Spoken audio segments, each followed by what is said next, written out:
Probablemente es uno de los líderes más difíciles de comprender, en parte porque se ha aislado del mundo exterior. Está loco, más loco que una cabra. Es muy calculador y perspicaz, y un buen estratega. Su sistema de gobierno es brutal para muchos de sus ciudadanos. Las armas nucleares son las de Kim Jong-il.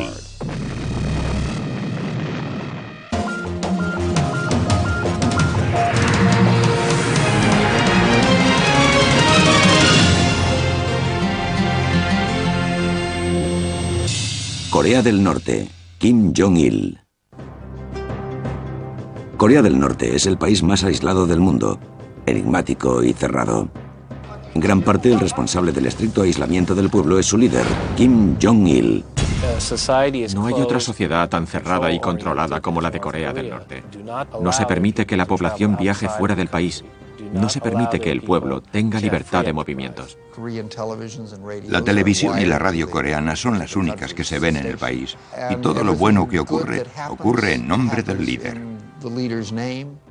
Pero en los últimos años también ha llamado la atención internacional por la continua amenaza de las armas nucleares. Por lo menos tienen un arma nuclear porque la explosionaron. Sospechamos que tienen un programa multifacético. No debemos subestimar a Kim Jong-il. Creo que no es un hombre irracional, no está loco, no es tonto. Es una persona inteligente y sabe qué quiere. Así es como subsisten los regímenes autoritarios, porque abusan arbitrariamente de su poder y aterrorizan al pueblo. Su imprevisibilidad es lo que los hace tan temibles. La verdadera capacidad nuclear y las intenciones de Corea del Norte son desconocidas, tanto si las tienen para su propia defensa contra los países vecinos o como muestra del poder de Kim Jong-il. Sus artefactos nucleares tienen al mundo en suspenso. Durante toda la vida de Kim Jong-il ha sido difícil filtrar los hechos verdaderos de la ficción. Los mitos empezaron el día que nació. Uno es la historia de la propaganda oficial de Corea del Norte, que dice que nació el 16 de febrero de 1942 en un campamento secreto de los revolucionarios dirigido por su padre, situado a los pies de la montaña sagrada de Paektu, en la frontera entre Corea del Norte y China. En el cielo apareció un arco iris doble y las flores florecieron en pleno invierno para anunciar el nacimiento del próximo gran líder de Corea del Norte. Sabemos que nació en una casucha en la Unión Soviética, mientras su familia estaba bajo la protección del Soviet. Es un hombre rodeado de un mito heroico, pero la realidad es muy distinta. En la época en la que nació Kim, en 1942, su padre, Kim Il-sung, era comandante del ejército soviético, entrenado por los rusos en Siberia para la guerra de guerrillas. La madre de Kim, Kim Jong-suk, era miembro del ejército de Kim Il-sung. No sabemos mucho de su juventud, excepto que aparentemente era una apasionada comunista, una buena esposa y que apoyaba a Kim Il-sung. Kim Il-sung pasó la mayor parte de su época de guerrillero en China, pero en el otoño de 1940 los japoneses empujaron a los guerrilleros hacia Rusia, al lejano oriente soviético, y así fue como Kim Il-sung terminó en Siberia y se convirtió en miembro del ejército soviético durante los 4 o 5 años que duró la guerra. Al final de la Segunda Guerra Mundial, los soviéticos enviaron a Kim Il-sung y su familia a Corea. Rusia controlaba Corea del Norte y debido a su lealtad al ejército soviético, lo pusieron al frente del país. Instauró un gobierno rígido y totalitario y se convirtió en el gran líder, adorado y temido. Kim Il-sung fue el fundador de la República de Corea del Norte. Estaba bendecido tanto por los chinos como por los rusos. Era un gobernante muy carismático, gran estratega y una persona muy capaz. Era un hombre muy reverenciado por el pueblo de Corea del Norte. Lo veían como un libertador, una especie de George Washington de Corea del Norte, porque había luchado contra los japoneses, había liderado la guerrilla en Manchuria contra los japoneses. Era un político nato. En cuanto a su hijo, Kim Jong-il, se le relacionó con actos malévolos poco después de su nacimiento. Una terrorífica historia lo vincula a la muerte de su propio hermano, que se ahogó a la edad de 2 años. Cuando cayeron al agua, él salió primero, y cuando su hermano intentó sacar la cabeza, lo empujó bajo el agua. Otro informe decía que reía mientras oía que su hermano hacía blub, blub, blub. Muchos de esos informes nos vienen filtrados a través de la inteligencia surcoreana, que en esa época tenía un gran interés en mostrar una imagen negativa de él. Está claro que su hermano murió durante ese episodio, y tanto si lo mató o si vio cómo ocurría, en cualquiera de los dos casos tuvo repercusiones muy negativas en sus hijos. Siguieron más situaciones dolorosas. En 1949, el mismo año en que su padre fue nombrado presidente del Partido Obrero Coreano, la madre del pequeño Kim murió repentinamente de parto. Su madre era una figura importante, alguien a quien quería y a quien había idealizado y engrandecido como madre de la revolución. Kim solo tenía 8 años cuando murió su madre, y su padre no se ocupaba de él. Kim Il-sung era una figura distante, obsesionado por consolidar su poder en Corea del Norte. Kim Jong-il creció en una situación familiar que le dio inseguridad desde el principio. Creció en una casa con una madrastra que quería que su hijo fuera el sucesor. Y en esa familia había mucha tensión. Luego estalló la Guerra de Corea. El 25 de junio de 1950, Kim Il-sung invadió Corea del Sur. Su sueño era unir a los dos países bajo su control. Pero el ejército de Estados Unidos se unió a las fuerzas de Corea del Sur y China a las de Corea del Norte. De no ser por la intervención de los norteamericanos, Kim Il-sung podría haber conquistado muy fácilmente a Corea del Sur. La Guerra de Corea terminó 3 años después en punto muerto, con la pérdida de 3 millones de vidas humanas. Las dos Coreas quedaron divididas por una zona desmilitarizada a lo largo del paralelo 38. Pero Kim Il-sung proclamó la victoria. Los aplastamos totalmente durante la Guerra de Corea. Usamos napalm por primera vez y sus ciudades quedaron prácticamente arrasadas. Fue reflejado en la propaganda oficial como una guerra para liberar el sur. Y era una victoria, porque los norteamericanos querían conquistar Corea del Norte, y los norcoreanos lo habían impedido. La verdad fue rehecha por el líder vencedor, en quien el pueblo confiaba incondicionalmente. Kim Il-sung irradiaba confianza política.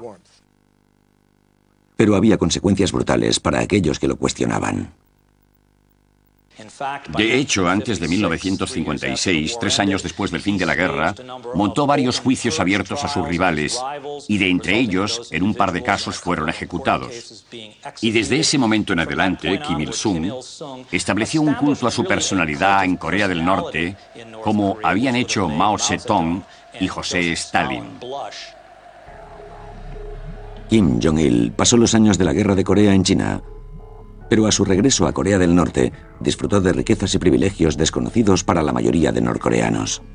En muchos sentidos, Kim Jong-il estaba mimado. Era tratado con gran deferencia, casi como el hijo de un dios. Desde la adolescencia a Kim no le gustaba su físico, no tenía el buen aspecto de su padre. Era bajo y no muy atlético, pero vivía como un rey. Asistía a las mejores escuelas y luego a la Universidad de Kim Il-sung. Kim Jong-il tiene una personalidad muy diferente a la de su padre. Evidentemente, Kim Jong-il tiene una personalidad mucho más abierta. Nunca tuvo disciplina. Le trataban como a un príncipe y creía que siempre podía hacer lo que quisiera. Kim Jong-il no tiene el carisma de su padre, no tiene su presencia física. En la universidad, Kim Jong-il se enamoró de una joven profesora de literatura y se casó poco después. Conoció a la que sería su primera esposa en la Universidad de Kim Il-sung. Ese sería el matrimonio oficial. Por lo que yo sé, tiene 2 esposas no oficiales. Una de ellas era Sung Jae-rim, una estrella de cine norcoreana, y de esa unión nació un hijo, Kim Jong-nam, nacido en 1971. Nunca se ha sabido con certeza cuántas esposas o amantes tiene Kim Jong-il. Cuando se tituló en la Universidad Kim Il-sung en 1964, fue nombrado subdirector de propaganda y del departamento de agitación. Pero la pasión de Kim Jong-il estaba en otro lugar. En enero de 1970 se convirtió en el subdirector del departamento de arte y cultura. Eso es lo que realmente le gusta. Enseguida empezó a producir obras dramáticas, óperas y especialmente películas. El cine parece ser su verdadera pasión. Demostró tener un don artístico. Se le encargó la dirección de 5 óperas y escribió libros sobre ópera y cine. En su literatura se vislumbra su carácter dictatorial. Los capítulos de uno de sus libros sobre cine tienen títulos como El director es el comandante del grupo creativo y Sean leales al partido y demuéstrense a sí mismos que son dignos de la confianza que se deposita en ustedes. Kim Jong-il supervisaba cada película realizada en Corea del Norte y eso estaba más de acuerdo con su pasión, el cine. Su videoteca de vídeos domésticos contiene unas 20.000 películas, principalmente westerns. El Padrino, James Bond,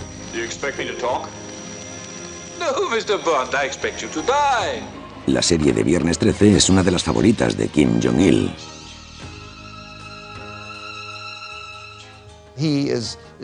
Es consciente del mundo exterior a través de las películas. Creo que las películas son una ventana por la que Kim Jong-il y quienes le rodean han aprendido mucho de lo que ocurre en el resto del mundo. Con las películas, Kim Jong-il podía reescribir la historia del país. Poco después, también intentaría escribir el guión para todo el mundo.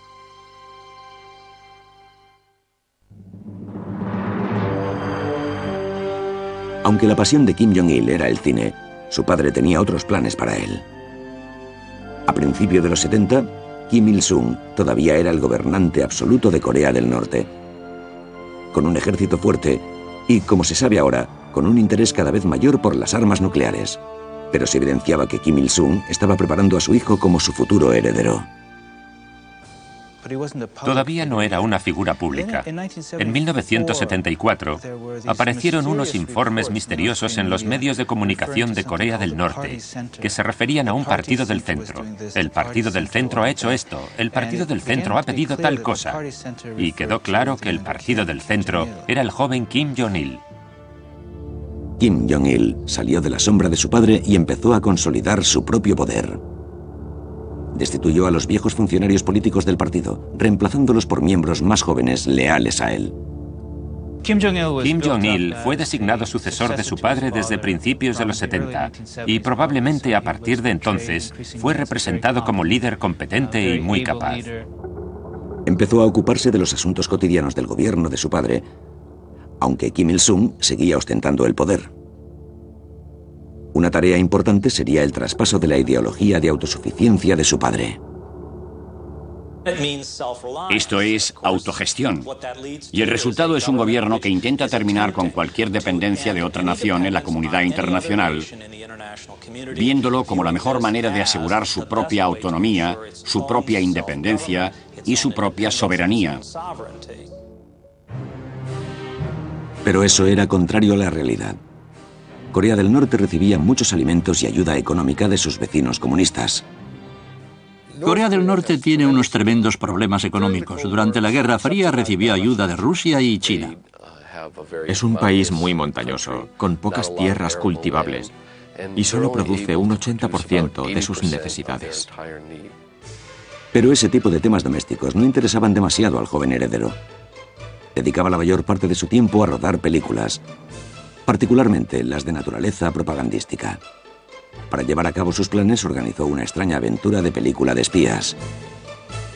En 1978 ordenó el rapto de una de las estrellas de cine más famosas de Corea del Sur, Choi Young-hee.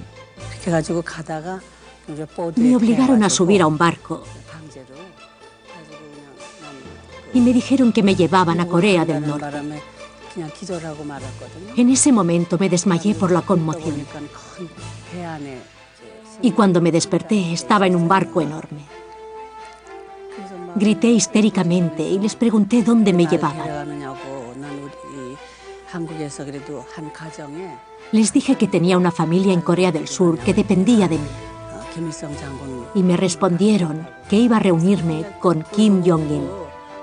6 meses después, Kim Jong-il raptó a su marido, el director de cine Shin Sang-ok. No pude ver a mi esposa hasta los 6 meses de mi llegada. Pensé que había muerto. Quería que le ayudásemos a reactivar la industria del cine en Corea del Norte. No tuvimos más remedio que aceptar su proposición y trabajar para él y aparecer en las películas para ganarnos su confianza. Una de las películas que hicieron juntos fue Pulgasari, una historia de un héroe monstruoso de metal que lideraba al pueblo contra un ejército invasor. Kim pensaba que Shin podía ayudarle a producir películas que glorificaran al Partido Obrero Coreano. Me dieron dinero, me trataron bien y me permitieron viajar por el mundo siempre que quería, aunque con un guardaespaldas, y eso no es libertad. Durante la década de los 70, Kim Jong-il continuó adquiriendo poder. En 1980, durante el 6º Congreso del partido, fue ascendido de nivel dentro del partido. Ya solo su padre lo superaba. Así que en ese momento, en 1980, quedó claro que el heredero de Kim Il-sung sería Kim Jong-il. Y todo sucedió desde entonces. Produjo varias biografías, el país se inundó de propaganda sobre él y también la prensa extranjera publicó noticias sobre Corea del Norte. Kim Jong-il era representado como el amado líder. Se le describía como un mujeriego y un hombre que adoraba las fiestas en las que se consumían barriles de coñac. También se decía de él que era muy presumido. Medía solo 1,55 m. Consciente de su aspecto, Kim llevaba alzas de 10 centímetros y un peinado abultado para parecer más alto. Tiene un aspecto raro. Intenta ir a la última moda, pero a veces no lo consigue. El problema es que nadie se lo dice, nadie se atreve. Che Yoon-hee y Shin Sang-ok escaparon de Corea del Norte 8 años después de ser raptados, pero el reinado de terror de Kim Jong-il acababa de empezar.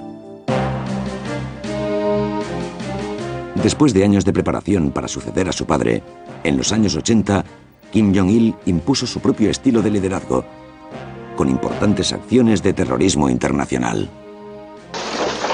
Se cree que Kim fue quien ordenó el bombardeo de Rangún, Birmania, en 1983, donde murieron 17 funcionarios surcoreanos.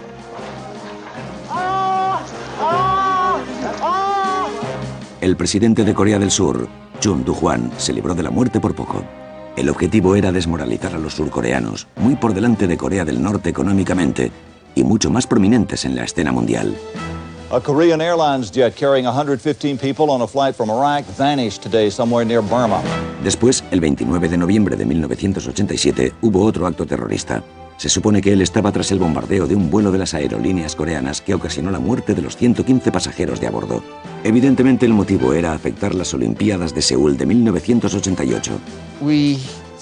Todavía los tenemos en la lista de estados terroristas. Y en el pasado cometieron algunos actos terroristas horribles. Con la llegada de los 90, Kim Jong-il todavía vivía en el modelo dictatorial estalinista, con utensilios más peligrosos a su disposición.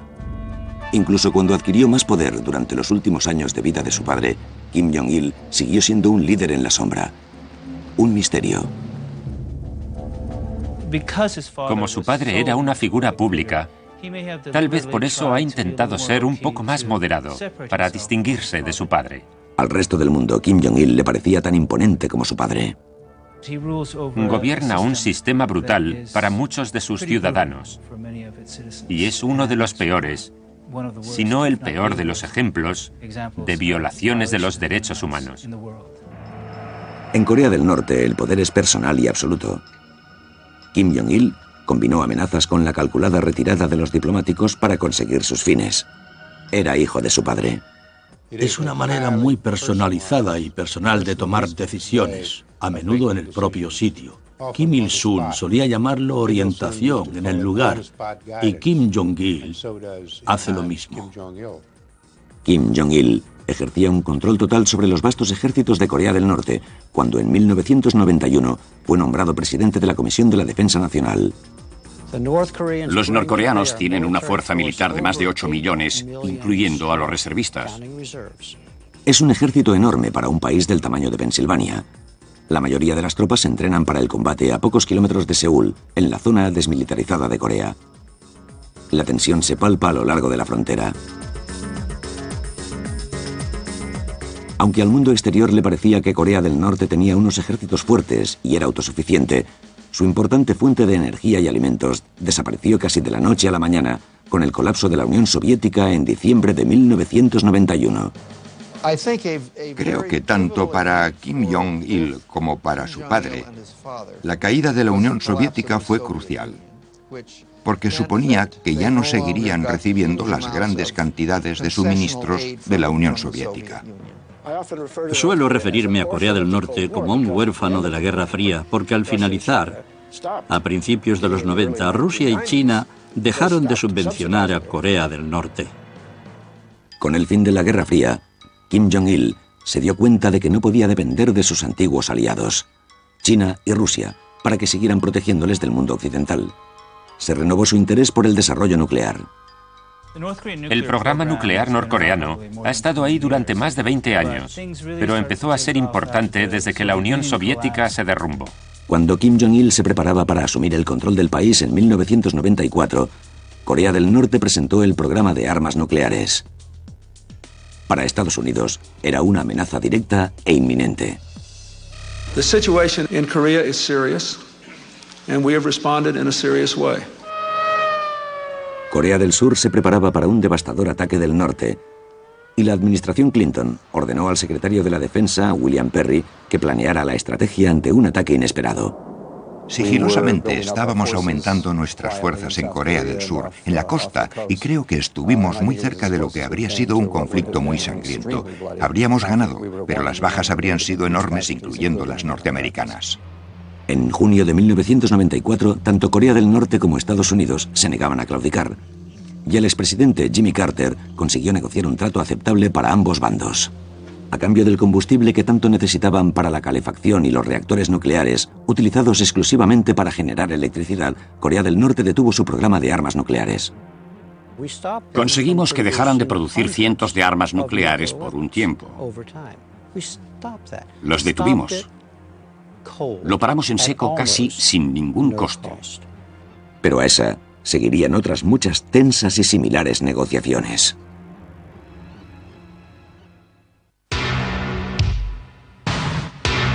Solo un mes después de la solución de la crisis nuclear, el 8 de julio de 1994, moría Kim Il-sung, marcando el fin de una era. El país que había fundado vivió un gran duelo nacional durante semanas.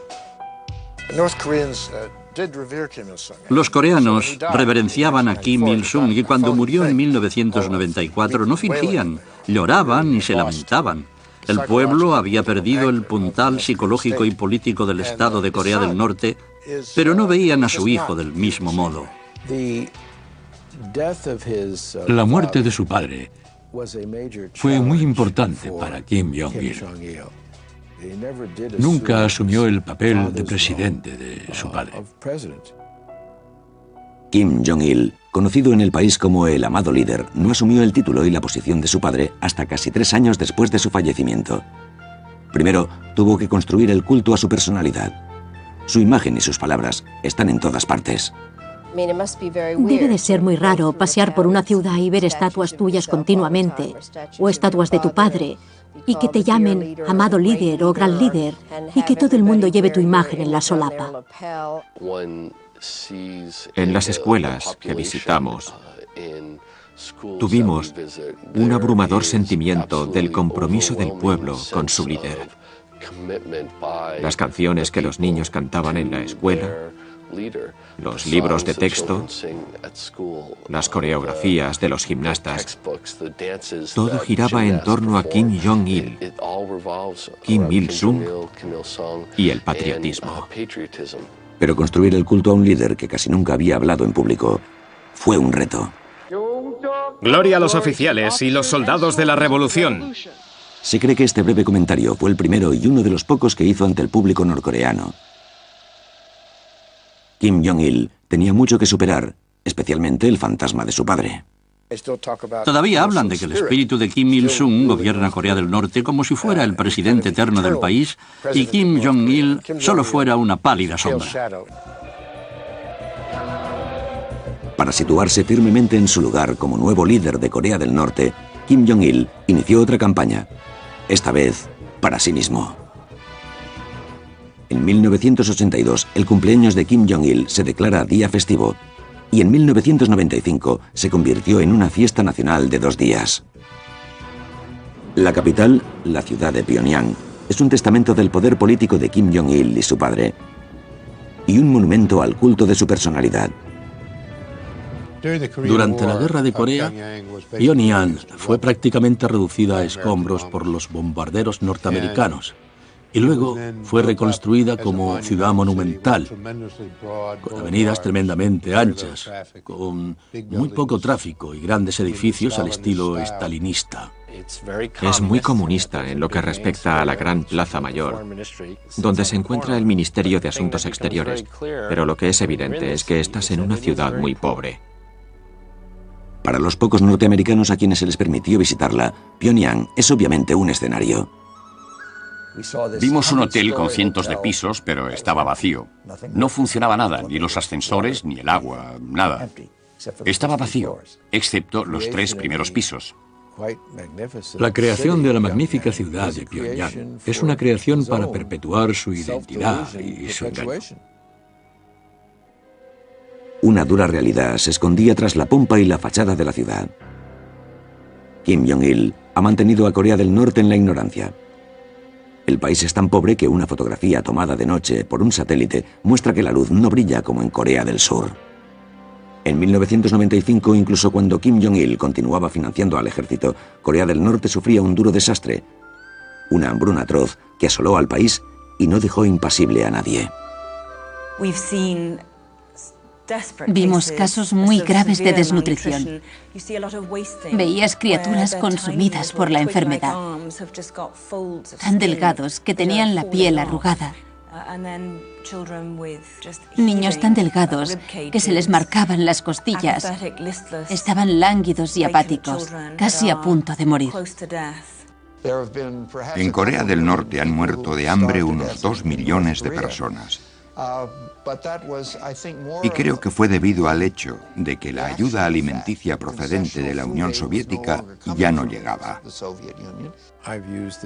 He usado el término narcisismo maligno para designarlo, porque está atrapado en la grandiosa imagen de sí mismo que ha construido.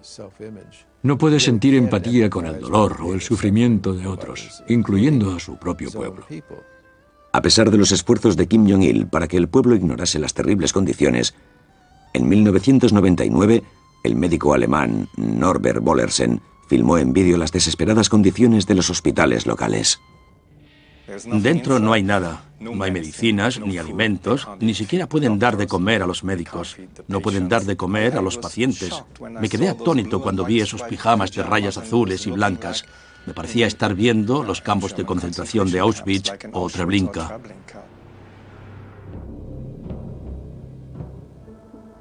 Miles de norcoreanos han sufrido horriblemente por causas muy anormales. A quien cuestione el liderazgo de Kim Jong-il, le espera un campo de trabajos forzados. Las fotos de los satélites revelan que hay muchos en todo el país. Desde su fundación, el Estado de Corea del Norte ha tenido campos de trabajos forzados. Son tan terribles como los antiguos gulags, que existían en la época de la Unión Soviética. Tienen que cavar, abrir túneles, trabajar en las minas. Las jornadas son de 17 horas y muchas personas mueren de agotamiento en esos campos. Aumentó el número de refugiados que huían de Corea del Norte a China, Corea del Sur e incluso a Japón. También hay un gran número de refugiados que han dejado Corea del Norte, tanto por la mala situación económica como por la represión política. La pobreza del país es casi indescriptible, aunque Kim Jong-il y sus partidarios viven muy bien. A finales de los años 90, al programa nuclear de Corea del Norte no le faltaban fondos y seguía a toda máquina. Sí, su prioridad era la fabricación de armas, y si hubiesen gastado más dinero en comida, no habrían muerto de hambre tantas personas. Para los norcoreanos, su armamento se convirtió en una fuente de orgullo nacional, Los misiles desfilaron ante el público como parte de las fiestas. En 1997, por sugerencia de los pakistaníes, emprendieron en secreto un programa para producir uranio enriquecido hasta el punto de que pudiera ser utilizado en armas nucleares. Oí comentar a la gente que tenían 4, 6, 8 armas de plutonio. Llevaban a cabo otras actividades encubiertas, como los medios para la reforma económica. Sin duda, parte de las formas con las que el régimen intentaba obtener beneficios eran actividades ilícitas, tráfico de drogas y falsificaciones. Otra cosa muy importante es la exportación de armas, y especialmente de misiles, que produjo muchos ingresos a su economía. Temo que Corea del Norte venda por un buen precio sus componentes nucleares y armas nucleares a Al-Qaeda o a otros grupos terroristas. En contra de la esperanza de su padre, su teoría de la autosuficiencia, Kim Jong-il llevó a su país al comercio internacional de tecnología nuclear.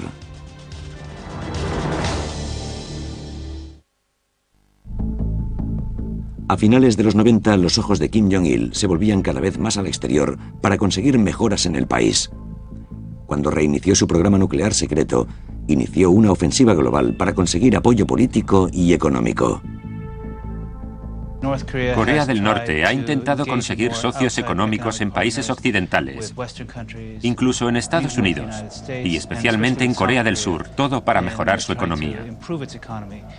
Un dramático ejemplo fue la cumbre de junio del año 2000 en Pyongyang, entre Kim Jong-il y el presidente Kim Dae-jong de Corea del Sur, que apareció en los titulares de todo el mundo. Los surcoreanos estaban sorprendidos por un Kim Jong-il que no se esperaban.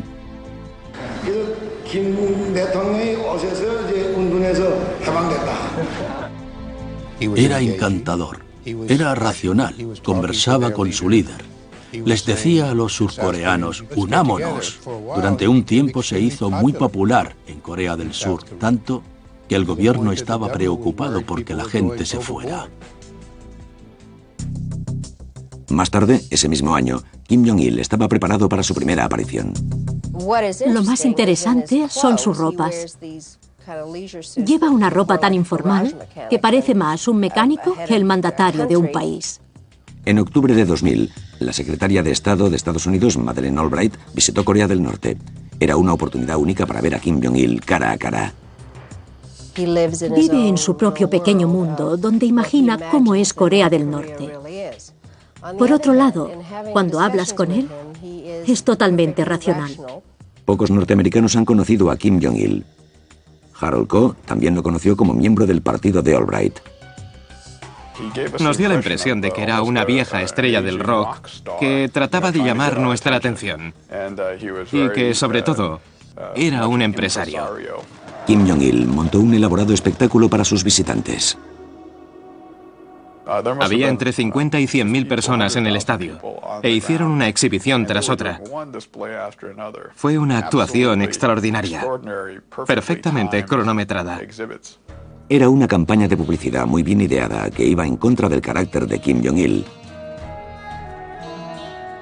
El líder, normalmente recluido, se aventuraba a salir más al mundo. En 2001 realizó un viaje en tren de 24 días a través de Rusia con un emisario ruso. Admite que no le gusta volar. Por ejemplo, en una visita a Rusia le dijo a un diplomático ruso: voy a Moscú en tren porque quiero ver desde tierra cómo está cambiando Rusia. Y eso no se ve desde el aire. Un año después, Kim Jong-il tuvo que enfrentarse a los cambios ocurridos en Estados Unidos. Madeleine Albright no había tenido tiempo de coordinar una conferencia cumbre con Bill Clinton, y una nueva crisis amenazaba al nuevo presidente de la administración. Pocas semanas después de convertirse en presidente, George Bush anunció que Estados Unidos no seguiría tratando ni negociando con los norcoreanos, porque no estaban cumpliendo sus acuerdos. Los norcoreanos se quedaron perplejos porque las cosas habían cambiado mucho desde la elección de George W. Bush. Pero todavía les esperaba una sorpresa aún mayor. En 2002, en su discurso de enero sobre el estado del partido, el presidente George Bush declaró que Corea del Norte, Irán e Irak eran una amenaza. States like these and their terrorist allies constitute an axis of evil Los norcoreanos reaccionaron muy enérgicamente contra las palabras eje del mal. Estaban sorprendidos por el lenguaje de Estados Unidos. Esta es la mayor proliferación mundial de misiles balísticos. Y el peligro que supone para el mundo no es solo que puedan usarlas, sino que puedan suministrar armas y materiales nucleares a otros países. En un mensaje al mundo después del 11 de septiembre, el presidente Bush dijo que Kim Jong-il, Saddam Hussein y Osama Bin Laden eran iguales. Kim Jong-il se convirtió en blanco de Estados Unidos. Sentían que aumentaba la hostilidad de Estados Unidos y los líderes norcoreanos pensaron que su defensa debía ser más fuerte. Una de las razones por la que el pueblo está hambriento es porque el líder de Corea del Norte no se ha preocupado de fortalecer su economía. Tenemos un gran corazón, pero no para alguien que deja que su gente pase hambre. Demonizando a Kim Jong-il, le hacemos mucho más difícil conseguir sus propósitos y también hacemos que Corea del Norte sea sospechosa en las mentes de muchas personas que cuando escuchan al presidente creen que habla a Dios. El liderazgo norcoreano llegó a la conclusión de que la mejor defensa es el ataque. Dijeron, tomemos el camino de la ofensiva, y por eso crearon otra crisis nuclear. Además de aumentar el desarrollo nuclear en Corea del Norte, los comentarios de Bush situaron a Kim Jong-il en una posición más alta en el ruedo mundial, para lo bueno y lo malo. ¿Sabe quién es Kim Jong-il? Tal vez recuerdes a su padre mental, Il. En una película de James Bond, serie favorita del dictador aficionado al cine, los malos son los coreanos. Y el gobierno presentó una protesta oficial en el verano de 2002. Era otra afrenta personal a Kim Jong-il. Poco después, ese mismo año, con el aumento de la crisis, Kim Jong-il tendió la mano a sus viejos enemigos. En octubre de 2002, 5 ciudadanos japoneses fueron devueltos a sus familias. Eran los únicos supervivientes. Kim Jong-il admitió que agentes norcoreanos habían raptado a más de 20 personas en las calles de Japón durante los años 70 para que entrenaran a los agentes que servían en Japón. Dijo que era algo que se había hecho en el pasado, que lo lamentaba y que no se repetiría, y que había criticado por eso al régimen de su padre. Pero estar cerca de un país que fabricaba armamento nuclear causaba inestabilidad en Asia, particularmente en Corea del Sur. El hecho de que Corea del Norte posea armas nucleares produce una gran desestabilización en el noroeste de Asia y en todo el mundo. Por eso, si no resolvemos el problema, Japón también querrá armas nucleares, Corea del Sur, Taiwán y tal vez otros. Mientras sus esfuerzos continuaban, los planes nucleares domésticos de Kim Jong-il salieron a la luz. En octubre de 2002, Corea del Norte confesó que estaban construyendo un reactor para enriquecer uranio. En diciembre, el régimen expulsó a los inspectores de la ONU y en enero de 2003 se retiró del Tratado de No Proliferación Nuclear. En febrero, reabrió una planta para procesar material para armas nucleares. Cálculos aproximados indican que producían unos 150 kilogramos de plutonio cada año, y se estima que con eso tenían para fabricar 30 armas al año. Los avances se detuvieron. Corea del Norte pidió mantener conversaciones bilaterales con Estados Unidos, que fueron declinadas. Ambos bandos se observaban minuciosamente ante una ruptura. Continuaremos trabajando desde la diplomacia para dejar claro que Kim Jong-il recibirá la ayuda que necesita para su pueblo, pero que debe obedecer la demanda del mundo de que no desarrolle armas nucleares. Un año después del comentario del eje del mal, en marzo de 2003, Estados Unidos invadió Irak. Los norcoreanos se tomaron muy en serio nuestra invasión de Irak. Y creo que la lección que aprendieron es que no les íbamos a dejar fabricar armas nucleares y se prepararon contra un posible ataque. Cuando la Casa Blanca dedicó la mayor parte de su atención a Irak, las negociaciones se encaminaron a una solución diplomática entre Corea del Norte y sus vecinos. Ha habido un factor unificador, porque hay 6 personas conversando de Corea del Norte, de Rusia, de China, de Japón y de Corea del Sur, que están muy unidos en su deseo de encontrar un final pacífico para los problemas nucleares en Corea del Norte.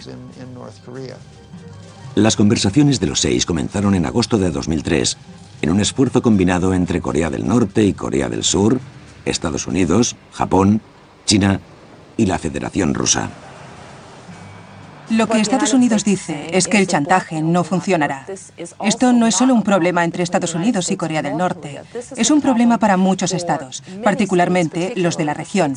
Creemos que hay oportunidades de que la diplomacia encuentre una solución. Pero negociar con los norcoreanos es un desafío importante.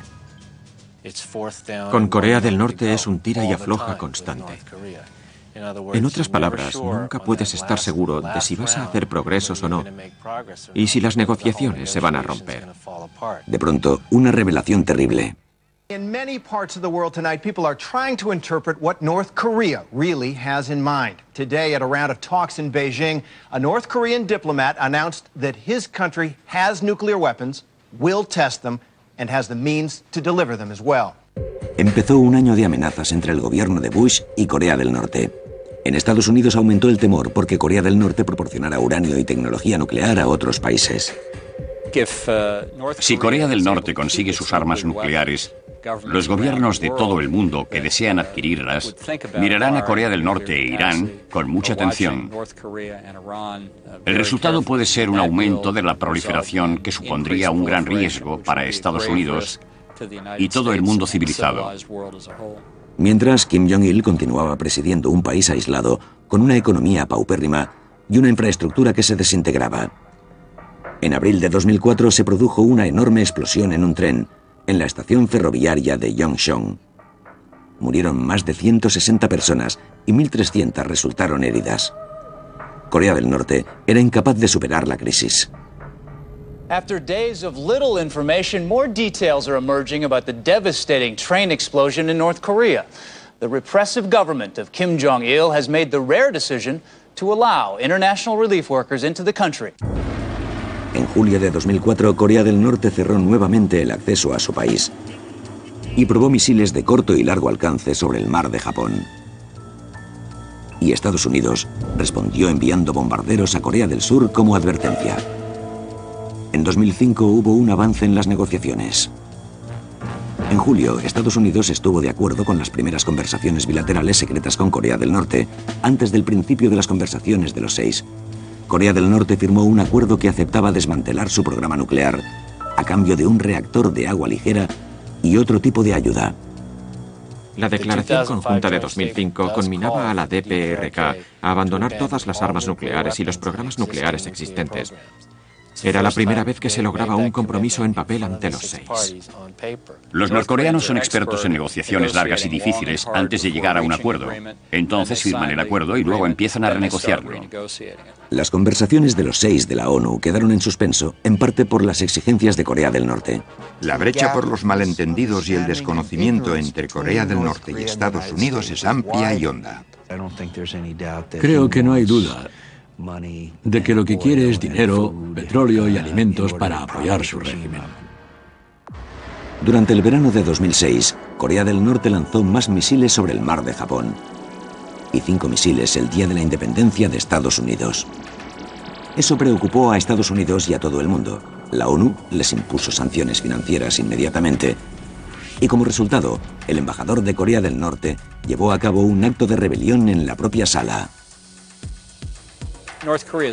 El día que aprobamos la resolución 1695, como respuesta, el embajador de Corea del Norte se levantó y salió de la sala del Consejo. A eso siguió la terrible explosión de la primera prueba nuclear de Corea del Norte en el mes de octubre.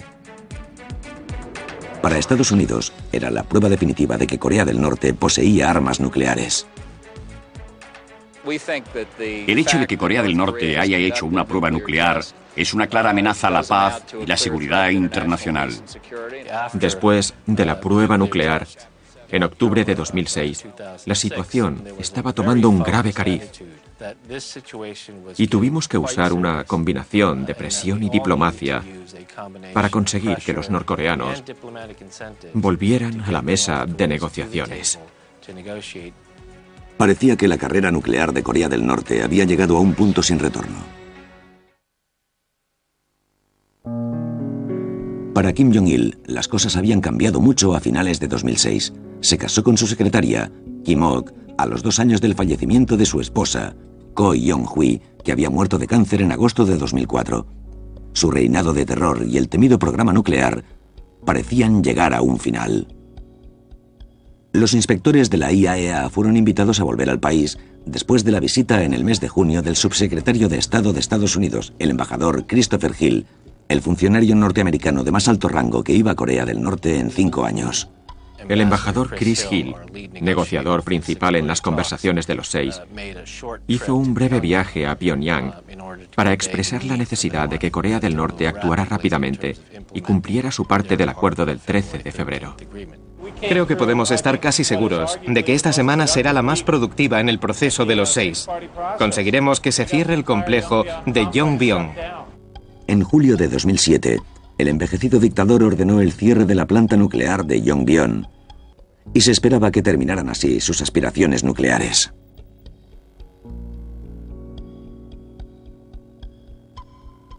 El acuerdo del 13 de febrero de 2007 ordenaba la total desnuclearización de Corea del Norte. A cambio, se prometió la entrega de 25 millones de euros en fondos controlados por Estados Unidos en uno de sus bancos de Macao, 1 millón de toneladas de combustible y otros arreglos económicos. Tuvieron que darles esto y lo otro, ayuda energética, ayuda económica. Los 6 también les dieron una visión más amplia de que ocuparían su lugar en Asia si daban el paso de desnuclearizarse. En cuanto los fondos de Macao y la primera remesa de suministros de petróleo fueron transferidos a Pyongyang, Corea del Norte cumplió su promesa y cerró su reactor nuclear en pocos días. Ya han hecho muchas promesas sobre la desnuclearización de la península de Corea y no las han cumplido totalmente. Examinando la historia, se observa un modelo de negociaciones difíciles y promesas incumplidas. Sigue habiendo dudas y esperanzas respecto a si este será el último capítulo de las aspiraciones nucleares de Corea del Norte. No creo que se pueda disuadir totalmente a Kim Jong-il, porque esas armas son su as contra Estados Unidos, contra Japón, contra el pueblo coreano. Pero aún en mitad de las duras negociaciones nucleares, ha tenido tiempo de concentrarse en la pasión de toda su vida, el cine. Presentó el documental El diario de las colegialas al Festival de Cannes de 2007. Kim Jong-il dirigió este documental sobre una colegiala egoísta que aspira a los ideales occidentales capitalistas, pero con un final feliz. Es la representación de que el Estado es más importante que el individuo. Esto podría expresar las difíciles elecciones a las que Kim Jong-il se enfrenta ante sus esperanzas para el futuro de Corea del Norte y para él mismo. Por una parte, Kim Jong-il quiere ser visto como el hijo amante. Dice ser el líder que ha guiado a los norcoreanos a través de las tradiciones revolucionarias de su padre. Por otro lado, quiere que se reconozcan las mejoras que ha hecho en Corea del Norte. Ha habido cambios tangibles en la vida cotidiana de los norcoreanos. La alimentación ha mejorado en los últimos años, con las contribuciones de organizaciones internacionales, como el Programa Mundial de Alimentos de la ONU, y de países vecinos, como China y Corea del Sur. Las reformas económicas han sido introducidas regularmente, alejándose de los ideales comunistas. Ha habido una ligera liberación de la economía, aunque en el campo se ven muy pocos cambios. Corea del Norte se ha abierto al turismo recientemente e incluso permite visitar uno de sus templos sagrados. Otra aventura económica es la venta internacional de su licor de arroz, soju, y se rumorea que llegará a Estados Unidos. Cuando el pueblo de Corea del Norte, que desde hace mucho está apartado del mundo exterior, llegue a comprender que está muy por detrás de Corea del Sur, se preguntará quién es el responsable, quién es el culpable, y eso llevará al cambio de liderazgo. Kim Jong-il corre ese riesgo. Los norcoreanos continúan aislados del resto del mundo. Kim Jong-il no permite que su pueblo navegue por Internet. Solo pueden ver los sitios que él diseña. Pero el gran líder no puede controlar los desastres naturales. En agosto de 2007, una semana de lluvias torrenciales que asolaron el país provocaron terribles inundaciones que causaron 600 víctimas y dejaron sin hogar a 100.000 personas. La ONU y Corea del Sur enviaron millones de euros en ayudas. El país estaba en peligro de sufrir otra hambruna similar a la de finales de la década de los 90. Kim Jong-il tuvo que posponer la cumbre de Corea del Norte y Corea del Sur hasta octubre de ese mismo año. Kim Jong-il dio la bienvenida al presidente de Corea del Sur, Roh Moo-hyun, y después de varios días de conversaciones, los dos líderes firmaron un tratado de paz para terminar la guerra de Corea y dar los pasos necesarios hacia desmontar el programa de armas nucleares de Corea del Norte. Después de firmar el acuerdo de paz, los dos líderes levantaron sus brazos en señal de victoria y brindaron con champán. Los insistentes rumores sobre su delicado estado de salud plantean la cuestión de su sucesión. Es difícil decir quién sucederá a Kim Jong-il. Estamos viendo algunos indicios de que le sucederá a alguien de la nueva generación. Solamente ha habido una sucesión en el liderazgo del padre, Kim Il-sung, a su hijo. La gente habla de que probablemente le sucederá a uno de sus hijos, pero en estos momentos no se sabe con certeza. También está la cuestión del legado de Kim Jong-il. Es difícil imaginar que los coreanos, especialmente los norcoreanos, le tengan el mismo respeto que a su padre. Afortunadamente él es el último dictador comunista y creo que cuanto antes desaparezca su régimen, tanto mejor para el mundo.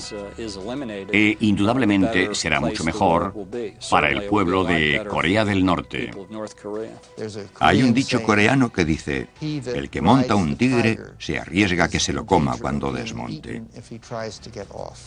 Y creo que eso resume el dilema al que hoy se enfrenta Kim Jong-il.